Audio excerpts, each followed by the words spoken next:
Find the real, find the real me. यार छात्र, आप लोग कैसे So हैं? let's go. आशा है कि आप लोग अच्छे होंगे और घर पर ठीक से पढ़ रहे होंगे। डिटर्मिनेंट मैंने लास्ट वीडियो में शुरू किया था। मैंने आपको बताया था कि डिटर्मिनेंट जो होता है वो मैट्रिक्स का स्क्वायर मैट्रिक्स ही होता है, ठीक है ना। और डिटर्मिनेंट से हम क्या करते हैं, किसी मैट्रिक्स का मान निकालते थे, ठीक है। मैंने बताया था कि डिटर्मिनेंट को आप कैसे सॉल्व करते हैं, अगर 1/1 का हो, 2/2 का हो और 3/3 का हो, ठीक है ना। तो जो लोग अभी तक मेरा पहला और दूसरा वीडियो नहीं देखे हैं डिटर्मिनेंट का, तो आप उसको पहले देख लीजिए, ठीक। तब आपको ये ज़्यादा समझ में आ जाएगा। आज मैं 4.2 से शुरू करूँगा, ठीक। 4.2 यानी डिटर्मिनेंट का जो गुणधर्म है, यानी प्रॉपर्टीज ऑफ डिटर्मिनेंट, हम लोग आज इसके बारे में बात करेंगे। उसके बाद हम लोग 4.2 के कुछ सवालों को बनाएंगे, ठीक। तो आप लोग वीडियो में बने रहिए।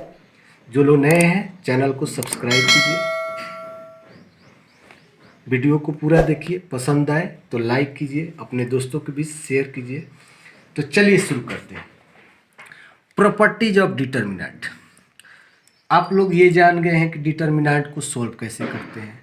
मैंने 1/1, 2/2 और 3/3 तीनों जो डिटर्मिनेंट है उसको कैसे हल किया जाता है, उसको सॉल्व कैसे किया तो बताया है। आज हम लोग थोड़ा समझेंगे कि डिटर्मिनेंट की प्रॉपर्टी, कौन कौन ऐसा गुणधर्म है जो डिटर्मिनेंट में, जिसकी सहायता से हम आगे जो सवाल है उसको आसानी से बना सकते हैं। पहला गुणधर्म लेते हैं। यदि किसी डिटर्मिनेंट में कोई एक रो या एक कॉलम, यदि कोई डिटर्मिनेंट हो, अगर उस डिटर्मिनेंट में कोई एक रो या एक कॉलम के सारे एलिमेंट जीरो हो जाए, तो उस डिटर्मिनेंट का वैल्यू क्या हो जाता है, जीरो हो जाता है। जैसे मैंने एक आपके सामने एक उदाहरण लिया है डिटर्मिनेंट का। जैसे वो 1 2 3 4 5 6 0 0 0, इसमें जो तीसरा रो है इसके सारे एलिमेंट क्या है, जीरो है, ठीक है ना। और इस प्रॉपर्टी के अनुसार कि यदि किसी डिटर्मिनेंट के किसी भी रो, ये नहीं कि तीसरा ही, कोई भी रो हो या कोई भी कॉलम हो, उसके सारे एलिमेंट अगर जीरो हो तो सीधे उस डिटर्मिनेंट का वैल्यू क्या हो जाए, जीरो। जैसे मैं इसको इस तरह भी लिख सकता हूँ। मान लीजिए कि एक डिटर्मिनेंट इस तरह मैं दे रहा हूँ 2 3 4 0 0 0 5 6 7, ये भी डिटर्मिनेंट है।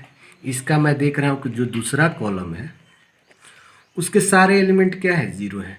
तो इसका सीधे वैल्यू किसके बराबर हो जाएगा, जीरो के बराबर। अगर आप इसको जानना चाहते हैं कि ये जीरो है तो चलिए मैं इसको बता रहा हूँ।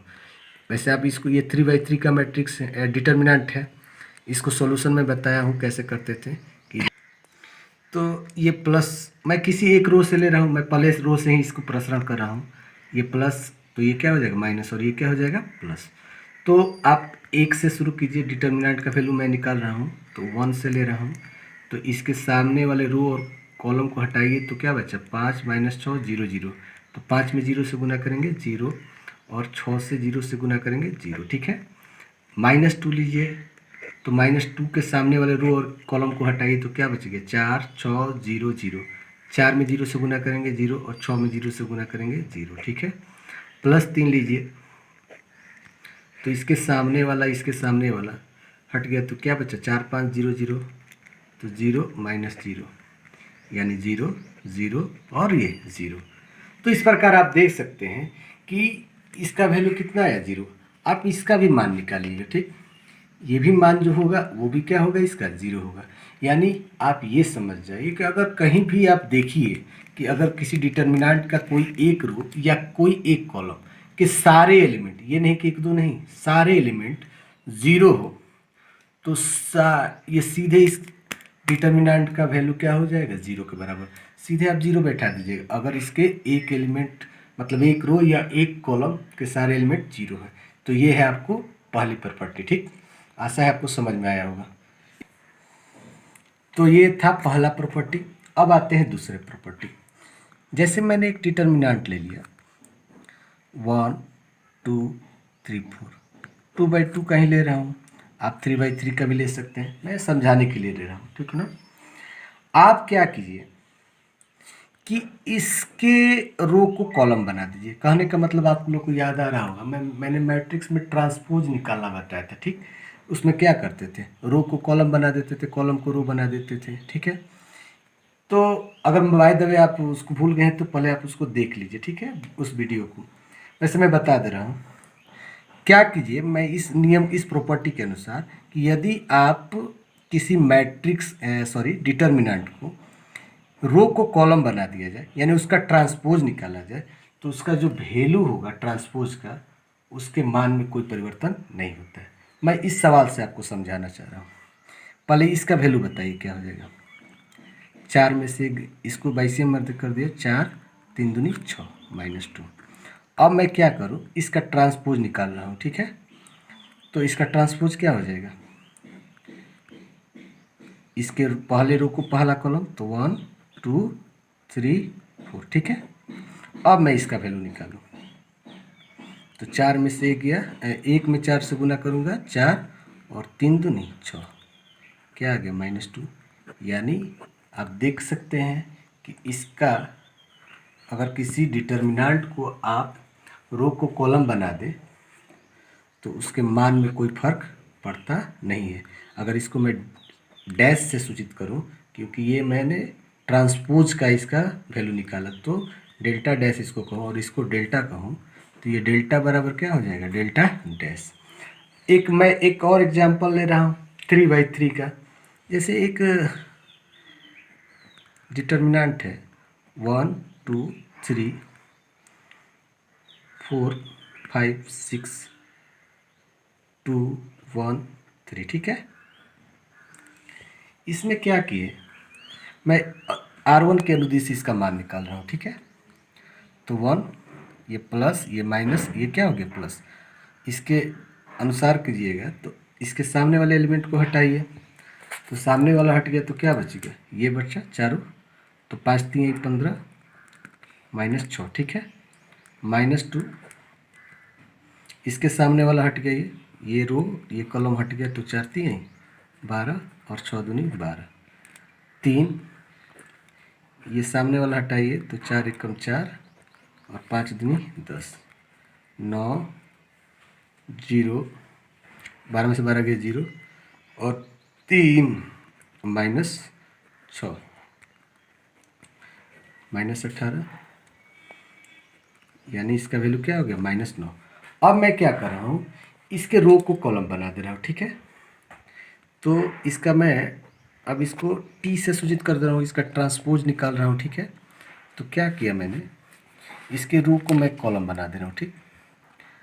तो पहले रो को पहला कॉलम 1 2 3, दूसरे रो को दूसरा कॉलम, तीसरे रो को तीसरा कॉलम, ठीक है।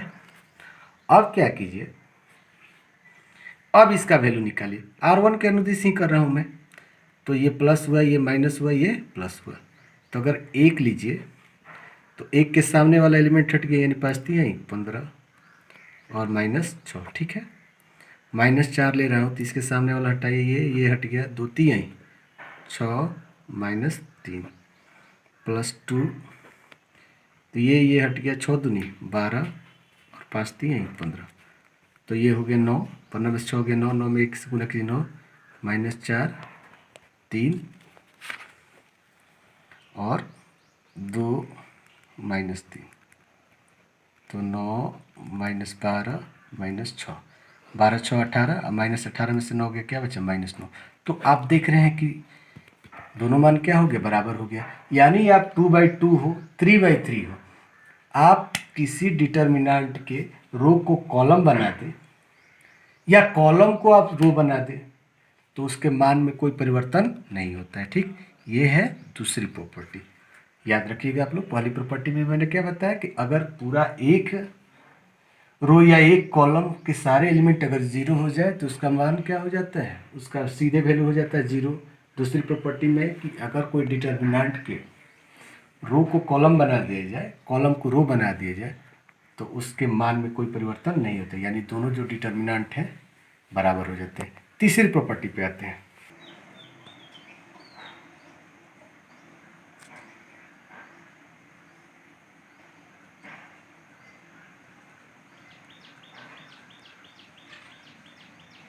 देखिए तीसरी प्रॉपर्टी क्या करें कि यदि कोई डिटर्मिनेंट हो और उसके डिटर्मिनेंट कि कोई भी दो रो या कोई भी दो कॉलम कि जो एलिमेंट हो अगर इक्वल हो, ठीक है ना, कोई भी दो रो या कोई भी दो कॉलम के सारे एलिमेंट अगर एक ही हो तो उस डिटर्मिनेंट का वैल्यू क्या होता है, ज़ीरो हो जाता है। ठीक, जैसे मैं एक उदाहरण लिया हूँ आपको, इसमें आप देख रहे हैं कि ये पहला रो और इसका तीसरा रो 1 2 3 है, ये भी क्या है 1 2 3, यानी आइडेंटिकल है, मतलब दोनों एक ही है। ठीक है ना, तो सीधे इसका वैल्यू क्या होगा, ज़ीरो।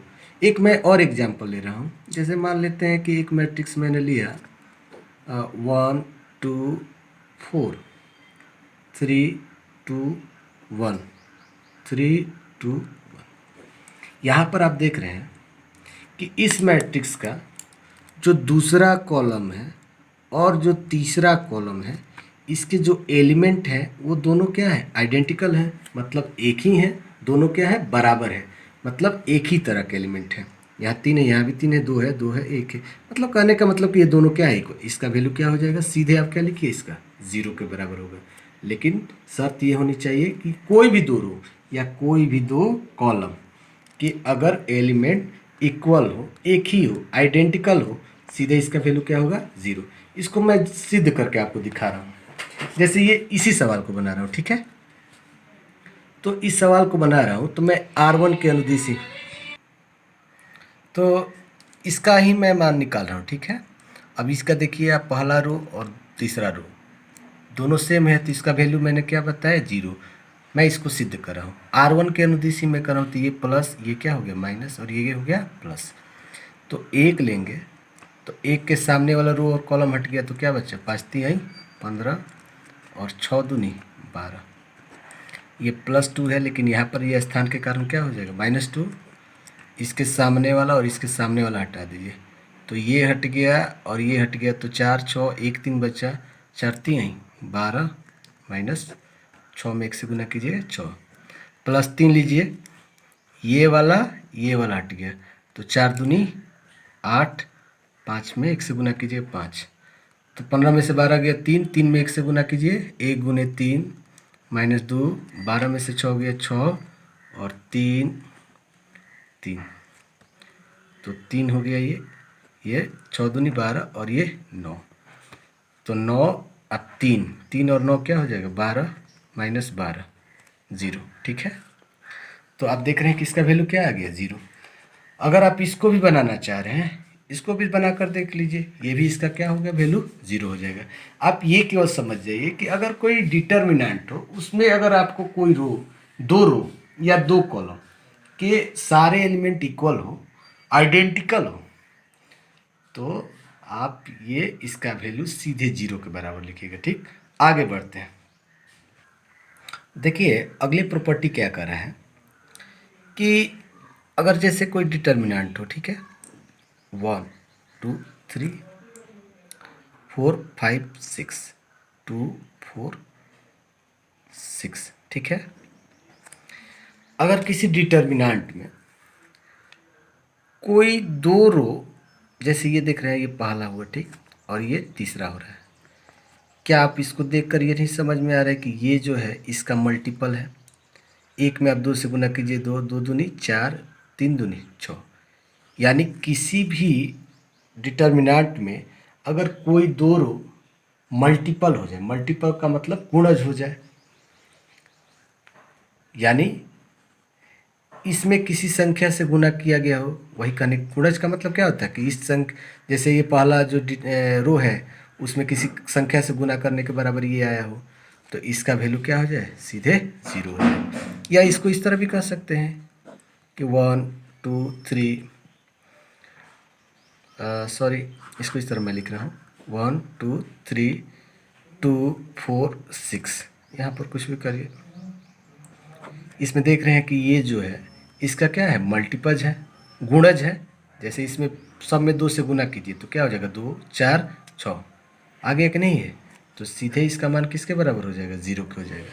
यानी कोई भी दो रो या कोई भी दो कॉलम, अगर कोई एक जो है पहले का मल्टीपल हो, मतलब गुणज हो, तो सीधे इसका वैल्यू क्या हो जाएगा, 0 के बराबर हो जाएगा। ठीक, तो इसका मैं कारण बता दे रहा हूँ। देखिए, याद आ रहा होगा आप लोग को, मैं बताया भी होऊंगा कि अगर मैं मैट्रिक्स था पहले, जैसे मान लो कि 1 2 3 4, ठीक, अगर मैं 2 से गुना करता था तो इसके सारे एलिमेंट में गुना करता था। ठीक है, दो दो दूनी 4, दो तीन 6, दो चौक 8।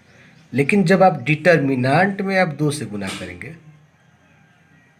मैं आगे ये प्रॉपर्टी बताऊंगा भी, तो किसी एक रो या किसी एक कॉलम से आप गुना कर सकते हैं। ये नहीं कि 2 से आप सब में गुना कर दीजिएगा। जैसे मैं 2 से पहले रो में गुना कर सकता हूँ, इस तरह 2 एकम 2, दो दूनी 4, 2, इसको नहीं गुना करूँगा। ठीक, अगर आप इसमें ही गुना करना चाहते हैं तो इसी में गुना कीजिए, 2 एकम 2, दो तीन 6, तो इसको आपको छोड़ना पड़ेगा।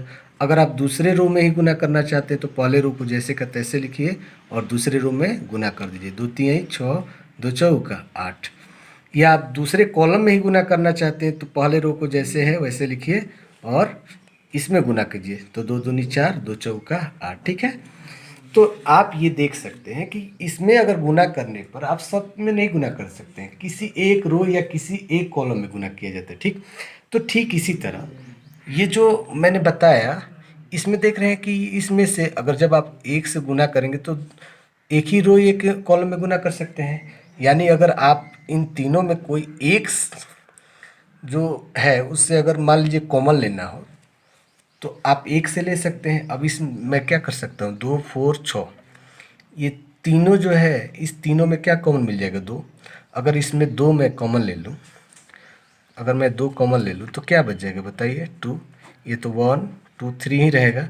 जब 2 कॉमन लूँगा तो यहाँ क्या बचेगा, 1 2 3 5 6 9, और ये दोनों क्या है, बराबर है। और मैंने बताया है कि अगर 2 रो या 2 कॉलम बराबर हो जाए तो सीधे इसका वैल्यू क्या हो जाएगा, 0, यानी 2 गुने 0 0 हो जाएगा। ठीक है ना, तो यही मैं समझाना चाहता हूँ। अगली प्रॉपर्टी में आते हैं।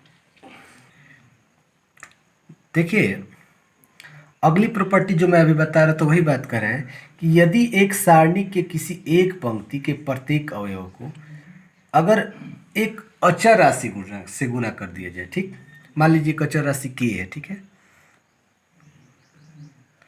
जैसे मान लीजिए कि ये एक मैट्रिक्स है 1 2 3 4 5 6 7 8 9। अब मैं क्या करूँ, इसमें किसी एक रो को मैं k से गुना कर दे रहा हूँ। ठीक है, तो ये क्या हो जाएगा, 1k 2k 3k।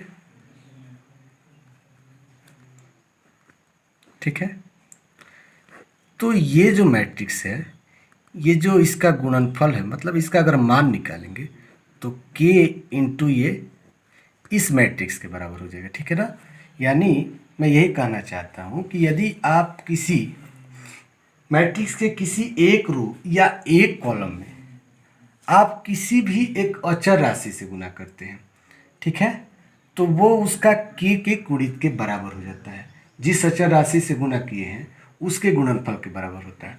जैसे मैं एक एग्जाम्पल से आपको समझाना चाहता हूँ। ठीक है, जैसे इसी का मैं एक मैट्रिक्स ले रहा हूँ। ठीक है, 1 2 3 4 5 6 यही ले रहा हूँ, चाहे थोड़ा उसको हल्का 2/2 का ही लेता हूँ। ठीक है, थोड़ा हल्का रहेगा 3 4। ठीक, अब मैं इसका मान निकाल ले रहा हूँ, तो 2/2 का है तो थोड़ा आसानी से बन जाएगा, 4 एकम 4, 3 दूनी 6, यानी क्या हो गया, -2। अब मैं क्या करूँ कि इसके पहले रो में मैं 2 से गुना कर दे रहा हूँ, यानी जब मैं 2 से गुना करूँगा तो ये 2 2 दूनी 4, ये तो जैसे है वैसे हो जाएगा। तो इस मैट्रिक्स का जो मान है, मान लेते हैं कि इसको मैं डेल्टा कहूँ, तो ये जो मैट्रिक्स का मान आएगा ये 2 इंटू इस मैट्रिक्स के गुणनफल के बराबर होगा। तो इसका मान कितना आया, -2, यानी 2 गुने -2, ये -4 के बराबर होगा। मैं इसको दिखा रहा हूँ, 4 दूनी क्या हो गया, 8, और 3 चौका 12, यानी -4। ठीक, अगर जैसे मान लीजिए कि दूसरा लेते हैं, 2 3 4 5, ठीक है, इसका मान क्या आ गया, 5 दूनी 10, 4 3 12, यानी -2। इसमें मैं क्या कर दूँ, इसके पहले कॉलम में मैं 3 से गुना कर दूँ, 3 से गुना कर दूँ तो 3 दूनी 6 और 3 चौका 12, तो इसका आंसर क्या आना चाहिए, 3 गुने -2 के बराबर, यानी -6 के बराबर होगा। आप जांच कर लीजिए, 6 पचे 30, 12 तिया 36, देख रहे हैं ये -6। यानी आप अगर किसी भी एक रो या एक कॉलम में किसी संख्या से गुना करते हैं तो उस मैट्रिक्स का मान जिस संख्या से गुना किए हैं वो गुने और पहले मैट्रिक्स के मान के बराबर होता है। जैसे पहला मैट्रिक्स का मान 2 -2 आया है और किससे गुना किए हैं 3, इसके बराबर आएगा। यानी इसको मैं इस तरह कर सकता हूँ, डेल्टा पहले मैट्रिक्स को कहूँ और के जिस संख्या से गुना किया हूँ उसका कहूँ, इसके बराबर हो जाएगा। ठीक, अगली बात आते हैं अगली प्रॉपर्टी पर। देखिए अगली प्रॉपर्टी क्या है, आप लोग को याद हो आ रहा होगा, मैंने मैट्रिक्स में एक एलिमेंट्री ऑपरेशन आप लोग को बताया था, उसमें बताया था मैं 6 प्रकार के बाद, तो वो सारी प्रॉपर्टी इसमें लग सकती है। ठीक, और उसको लगाने के बाद जो इसका वैल्यू आएगा उसके मान में कोई परिवर्तन नहीं होगा। ठीक, जैसे मैं आपको एक समझा रहा हूँ। ठीक, जैसे मान लीजिए कि इसका मान निकालूँ तो क्या हो जाएगा 1, इसके अनुदिश कर रहा हूँ तो 1 क्या हो जाएगा, ये हट गया तो 4 दूनी 8 और 5 3 15, -2 ये हटा 2 दूनी 4 3 तिरिका 9, 1 ये हटा 2 पच्चे 10 4 3 12, यानी -7 -5 1 -2। ठीक है, तो -7 5 दूनी 10 -2, यानी -7 दोनों, यानी इसका मान क्या आ गया 1। अब मैं क्या करूं कि मैं इसमें कुछ एलिमेंट्री ऑपरेशन कर ले रहा हूं। मैं क्या कर रहा हूं कि इसमें मैं C1 में C2 को जोड़ ले रहा हूं। ठीक है, तो मैं C1 में अगर C2 को जोड़ूंगा तो ये C1 है, ये C2 है, इसको जोड़िए, 2 1 क्या हो गया 3, 4 2 6 3 5 8, 2 4 5 1 3 2, यानी आप किसी भी एलिमेंट्री ऑपरेशन कर सकते हैं। 6 एलिमेंट्री ऑपरेशन था, किसी संख्या से गुना कर सकते, 2 रो में आप जोड़ सकते हैं, घटा सकते हैं, उनके परिवर्तन कर सकते हैं, उसके मान में कोई परिवर्तन नहीं हो रहा था। आप इसका मान भी निकाल कर देख लीजिए, इसका भी मान क्या आना चाहिए, 1 ही आना चाहिए। अगर मैं 3 लूँ तो इसको छोड़कर 4 दूनी 8 और 15 -2, तो ये छोड़ दूंगा तो 6 दूनी 12 -24, प्लस ये छोड़ दूंगा तो 6 पच्चे 30, 6 पच्चे 30 और 8 चौका 32, तो ये आ गया आपका आंसर 3। 15 में से 8 गया -7 -2 -12 और 1 -2, तो ये हो जाएगा +24, ये -21 +24 और ये -2, तो -21 -2 -23 और 24 में से 23 ये क्या बच्चा 1। यानी आप किसी 2 रो 2 कॉलम को जोड़ सकते हैं, घटाने पर उसके मान में कोई परिवर्तन नहीं होता। ठीक, आगे बढ़ते हैं।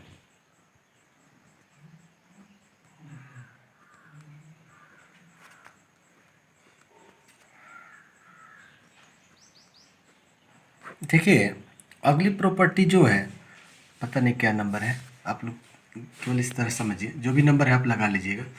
अगली जो प्रॉपर्टी है उसके अनुसार जैसे अगर कोई मैट्रिक्स इस फॉर्म में हो जिसमें कोई एक रो या एक कॉलम के जो एलिमेंट हैं वो 2 इस तरह हो, प्लस के फॉर्म में हो चाहे माइनस के फॉर्म में हो, तो इसको हम इस तरह लिख सकते हैं। इसको जैसे ABC लिखिए, ये भी XYZ लिखिए, इसको आप 2 भाग में बांट लीजिए, एक भाग ABC और ये प्लस है तो फिर प्लस का चिन्ह, ये वाला जैसे है वैसे लिखिए ABC XYZ, इसमें कोई परिवर्तन नहीं है, केवल इसको ही 2 भाग में, तो एक भाग A जोड़ B जोड़ C लिखे हैं। अगर ये प्लस है तो बीच में प्लस दीजिए, माइनस है तो बीच में क्या दीजिएगा माइनस, और यहाँ पर क्या लिखिए XYZ।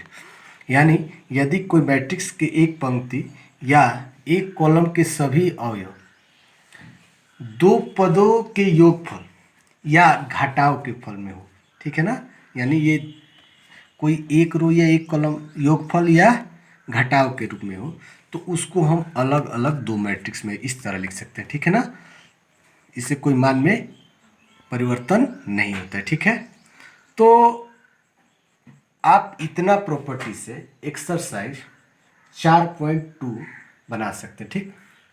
और कुछ प्रॉपर्टीज छूटा होगा जिसका अगर नहीं बताए होंगे, अगर सवाल मिल जाएगा तो मैं उस समय भी बता दूंगा, ठीक है। तो सवाल पर चलते हैं। एक्सरसाइज 4.2 आप एक्सरसाइज 4.2 निकालिए। देखिए उसमें 5 क्वेश्चन दिया गया है, ठीक। आप अपने बुक में देखिए। और कहा है कि बिना प्रसरण, जैसे मतलब मैंने 3/3 का प्रसरण करते हुए आपको बताया था, करेक्ट। उसके बिना, मतलब बिना प्रसरण किए भी है, आप 1 से 5 तक जो प्रश्न है उसको सिद्ध कीजिए। जैसे मैंने पहला सवाल उतारा, ठीक है। इसको 0 के बराबर सिद्ध करना है, ठीक है ना। ये जो डिटर्मिनेंट है इसको आपको बिना प्रसरण किए 0 के बराबर सिद्ध करना है, ठीक। देखिए मैंने एक प्रॉपर्टी बताई थी, याद कीजिए, कि यदि किसी रो या किसी कॉलम में कोई एक रो या एक कॉलम के जो सदस्य है वो योगफल या घटाव के योग के रूप में हो, तो आपको इसको दो भागों में बना सकते हैं। तो मैं क्या इसको इस तरह लिख सकता हूँ, XYZ ABC। इसमें तो कोई परिवर्तन करना नहीं है, केवल इसमें करना है। तो मैं दो इस तरह बना दे रहा हूँ, यहाँ पर भी ले रहा हूँ XYZ ABC। अब इसको लिखना है, ये दो भाग है, देख रहे हैं ना ये। तो एक भाग को मैं यहाँ लिखूँगा, ठीक है। और बीच में क्या है, प्लस, यहाँ प्लस दीजिए और एक भाग को आप यहाँ लिखिए, ठीक है। यानी आप ये जो तीसरा कॉलम है, ये जो इसमें दो पार्ट देख रहे हैं, एक योगफल के रूप में है, तो मैं एक बार इसके साथ इसको लिखा इतना, फिर प्लस एक बार इसको तो जैसे है वैसे उतारना है और ये वाला लिख दिया, ठीक है ना। अब इसको आप सॉल्व कीजिए। तो एक और प्रॉपर्टी को याद कीजिए, मैंने बताया था कि यदि किसी मैट्रिक्स में दो रो या दो कॉलम अगर बराबर हो जाए तो सीधे उस मैट्रिक्स का जो वैल्यू होता है वो किसके बराबर हो जाता है, 0 के बराबर। आप देख रहे हैं कि जो C1 है और जो C3 है XYZ ही है, तो इसके एलिमेंट क्या आइडेंटिकल नहीं है। अगर ये आइडेंटिकल है तो सीधे इसका वैल्यू किसके बराबर होगी, 0। इसी तरह आप इसमें देखिए, इसमें जो दूसरा कॉलम है और जो तीसरा कॉलम है, इसके ये क्या है, आइडेंटिकल है, मतलब एक ही जैसा है, तो सीधे इसका वैल्यू भी क्या होगी, 0। और यही तो हमको सिद्ध करना था। तो पहला क्वेश्चन आपको समझ में आ गया होगा, आशा है। दूसरे पर आते हैं। देखिए ये 2 नंबर देखिए, ध्यान दीजिए। देखिए ये 2 नंबर, इसमें इसको भी 0 के बराबर सिद्ध करना है। देखिए मैंने बताया था कि आप इसमें एलिमेंट्री ऑपरेशन करेंगे तो इसके वैल्यू में कोई फर्क पड़ने वाला नहीं है। तो यहाँ मैं क्या करूँ, अगर मैं इसको इसको और इसको तीनों को जोड़ देता हूँ तो ए से कट गया, बी से कट जाएगा और सी से कट जाएगा कि नहीं कट जाएगा। मैं क्या कर रहा हूँ, C1 जो, यानी जो मैं ये C1 कॉलम है, पहले कॉलम में C1 C2 और C3 को जोड़ दे रहा हूँ। अब आप कहिएगा तो पहले तो आप 2 ही जोड़ते थे, अब 3। उस समय ज़रूरत नहीं थी, अब ज़रूरत हो गई। आप 3 को भी जोड़ सकते हैं, उससे कोई दिक्कत नहीं है, ठीक है ना। मैं इस पहले कॉलम में C1 C2 और C3 को जोड़ रहा हूँ, ठीक है। कोई फर्क पड़ने वाला नहीं है। उस समय 2 ही की ज़रूरत थी इसलिए 2 ही जोड़ते थे, अब 3 की ज़रूरत होगी तो 3 कर रहे हैं, ठीक है ना। उससे कोई दिक्कत नहीं। आप R1 को भी कर सकते हैं, पहले R1 में R2 R3 जोड़ सकते हैं, आप जैसे करना है कीजिए, कोई दिक्कत नहीं है। तो चलिए पहला A माइनस बी, इसमें B माइनस सी और C माइनस से, ठीक। इसी तरह B minus C, C minus से plus A minus B, C minus से बी, अब B माइनस सी। यानी पहले कॉलम में मैं इसको और इसको जोड़ रहा हूँ, ठीक है। और ये वाला तो जैसे है वैसे लिखिए। इसको जोड़ने से आपको एक चीज़ दिखाई दे रहा होगा कि ये सारा कट जा रहा है। ए से कट रहा है, मैं अब गंदा नहीं करूँगा, आप इसी तरह देख लीजिए। ए से कट जाएगा, बी से कट जाएगा, सी से कट जाएगा। तो यहाँ क्या बच गया बताइए, 0 0 और 0। बी इसमें भी देखिए बी से कट गया, सी से कट गया, ए से कट गया, ये भी कट जाएगा, ये भी क्या हो जाएगा 0। और याद कीजिए मैंने पहली प्रॉपर्टी यही तो बताई थी कि यदि किसी डिटर्मिनेंट के सारे रो या सारे कॉलम के अगर एलिमेंट किसी एक रो के किसी एक रो या किसी एक कॉलम के सारे एलिमेंट अगर 0 हो जाए तो उसका वैल्यू किसके बराबर हो जाता है 0। तो आप देख रहे हैं कि जो पहला कॉलम है इसका सारा एलिमेंट क्या हो गया 0, तो सीधे इसका वैल्यू 0 के बराबर। यही तो हमें सिद्ध करना था। आशा है आपको समझ में आया होगा। क्वेश्चन नंबर 3 पे चलते हैं। देखिए क्वेश्चन नंबर 3, इसको भी 0 के बराबर सिद्ध करना है। देखिए जब भी आप इस तरह का सवाल बनाइए आप कोशिश कीजिए कि आप किसी दो रो या दो कॉलम को आइडेंटिकल बना दे या किसी एक रो या किसी एक कॉलम को 0 बना दे। अगर आप ये ऐसा करते हैं तो सीधे उसका वैल्यू किसके बराबर हो जाएगा 0 के बराबर। अब जैसे यही देखिए 2 3 5 7 8 9 65 75 86। अगर मैं अब इसको बिना प्रसरण के अब मुझे 0 सिद्ध करना है, ठीक, मैं ये कोशिश करूँगा कि कुछ ऐसा करूँगा कि किसी एक रो या एक कॉलम को या तो 0 बना दूँ और नहीं तो 2 रो या 2 कॉलम को आइडेंटिकल कर दूँ। तो यहाँ पर देख रहे हैं यहाँ पर 65 75 और 86 है, ठीक है। अगर मैं क्या करूँ इसमें अगर 7 9 63 अगर घटा दूँ 65 में से तो क्या हो गया 2, 9 8 72, 75 में से अगर 72 घटा दूंगा तो 3 और 86 9 9 81 5। यानी अगर मैं इस दूसरे कॉलम में 9 से गुना करके पहले थर्ड कॉलम में से घटा दूं तो ये 2 3 5 आ जाएगा और इसका वैल्यू सीधे किसके बराबर आ जाएगा 0 के बराबर हो जाएगा। मैंने बताया है कि आप एलिमेंट्री जो ऑपरेशन जो मैट्रिक्स में करते थे वो आप कर सकते हैं। मैंने किसी प्रॉपर्टी में आपको ये बताया था कि आप मैट्रिक्स का जो ऑपरेशन एलिमेंट्री ऑपरेशन किसी दूसरे रो में या किसी दूसरे कॉलम में किसी से गुना करके आप दूसरे रो से जोड़ या घटा सकते हैं। तो मैं क्या करता हूँ, मैं C3 कॉलम में देखिए C3 कॉलम में इस कॉलम में किसको घटा रहा हूँ, इसमें किससे गुना करके 9 से गुना करके, मतलब C2 में मैं 9 से गुना करके C3 में से घटा रहा हूँ, ठीक है। तो ये तो 2 3 5 ही हो जाएगा, कोई दिक्कत नहीं है। ये भी 7 8 9 ही हुआ। लेकिन जब आप 65 में से अब इसमें 9 से गुना कीजिए, 9 सत्य क्या हो जाएगा 63, ठीक। तो कितना आ गया 2, 9 8 72, 75 में से 72 घट गया तो क्या होगा 75 लिखिए इस तरह 8 गुने 9, तो 9 8 72, 75 में से 72 के क्या बचा 3, 9 9 81, 86 में से 81 के क्या बचा 5। आपको ये ऑपरेशन करने के बाद देख रहे हैं कि इसका जो पहला कॉलम है और जो तीसरा कॉलम है ये दोनों देखिए तो आइडेंटिकल हो गया कि नहीं। आइडेंटिकल का मतलब कि एक ही जैसा हो गया कि नहीं, बताइए, हुआ ना। जब ये आइडेंटिकल हुआ तो इसका सीधे वैल्यू क्या हो जाता है 0, और यही तो हमको सिद्ध करना था। तो आपको समझ में आ गया होगा। आप इसको कई तरह से इसको बना सकते हैं, लेकिन आप इसको बनाइएगा और कुछ दूसरे तरीक़ा से भी बनाइएगा। चौथे क्वेश्चन पर आते हैं। देखिए क्वेश्चन नंबर 4, देखिए आप इसको सबको डेल्टा मान सकते हैं, कोई दिक्कत नहीं है। मैं भी डेल्टा मान रहा हूँ। मुझे इसको किसके बराबर सिद्ध करना है 0 के बराबर। तो 1 1 1 लिख रहा हूँ इसको, BC CA और AB plus AC BC plus AB गुना कर दिया, BC प्लस AB और AC प्लस BC। अब आपको देखकर दिमाग में आपके कुछ सोच रहे हैं कि क्या किया जाए। मैंने आपको बार बार बताया कि किसी आप एक रो या एक कॉलम को या तो 0 बना दीजिए अगर हो सके तो, और नहीं तो कोई 2 रो या 2 कॉलम आइडेंटिकल बना दीजिए। तो आप यहाँ पर देख रहे हैं कि आइडेंटिकल बन सकता है, ठीक। आप इस डिटर्मिनेंट को डेल्टा से सूचित करते हैं। मैं बार बार बता रहा हूँ। मैं अगर पीछे वाला जो क्वेश्चन बना था उसमें डेल्टा नहीं दिया था, आप डेल्टा लगा लीजिए, कोई दिक्कत नहीं उससे, ठीक है। तो देखिए मैं क्या करता हूँ, इसमें इसको जोड़ दे रहा हूँ, इन तीनों को, ये तो एक ही है। या मैं इसको और तरीके से बना सकता हूँ, लेकिन सबसे अच्छा यही है कि C2 में मैं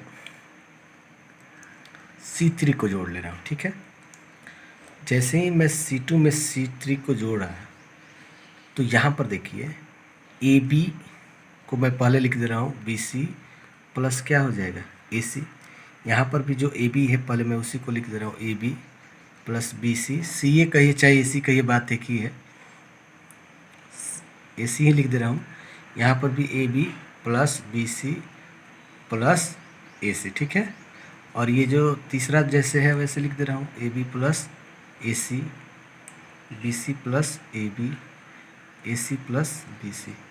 अगर आप इसको सोच रहे हैं कि इसको दो भाग में भी तोड़ कर बना सकते हैं तो बनाइएगा, कोशिश कीजिएगा, लेकिन बनना चाहिए सवाल। मुझे जीरो सिद्ध करना है। मैं यहाँ देख रहा हूँ कि ये तीनों जो जोड़ने पर ये तीनों एक ही जैसा हो गया। और मैंने आपको बताया था कि अगर कोई एक रो या एक कॉलम में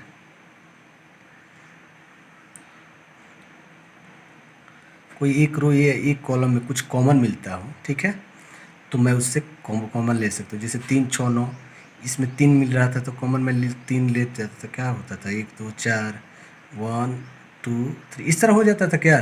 तो यहाँ पर मैं देख रहा हूँ कि AB BC AC ये तीनों में से कॉमन मिल जाएगा कि नहीं, बताइए। मैं दूसरे कॉलम में से AB BC और AC कॉमन ले लिया, ठीक। तो ये तो जैसे है वैसे है, ये क्या भी हो जाएगा 1 1 1 हो जाएगा, कॉमन ले लिया हूँ तो 1 ये भी बचे, ये भी 1 1।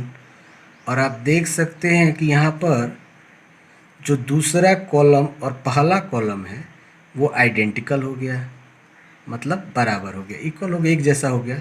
और जब एक जैसा हो गया तो उसका सीधे वैल्यू किसके बराबर हो जाता है, 0 के बराबर होता है।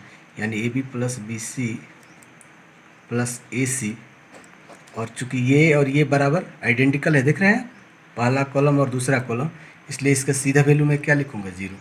और आप 0 से किसी से भी मल्टीप्लाई कीजिएगा तो क्या होगा 0, और यही तो सिद्ध करना है। तो मैंने आज क्वेश्चन 4 तक आपको बताया। क्वेश्चन 5 से आप कोशिश कीजिएगा बनाने के लिए। और ये जो चारों सवाल मैंने बताया है आप कोशिश कीजिए किसी दूसरे तरीके से आप बनाइए, ठीक है। आपको वीडियो कैसा लगा आप अपने कमेंट बॉक्स में बताइए। कुछ दिक्कत हो तो भी कमेंट बॉक्स में बताइए। पसंद आया हो लाइक कीजिए, दोस्तों के बीच शेयर कीजिए। अभी तक जो सब्सक्राइब नहीं किए हैं सब्सक्राइब कीजिए। मिलते हैं एक अगले वीडियो में, तब तक जय हिंद।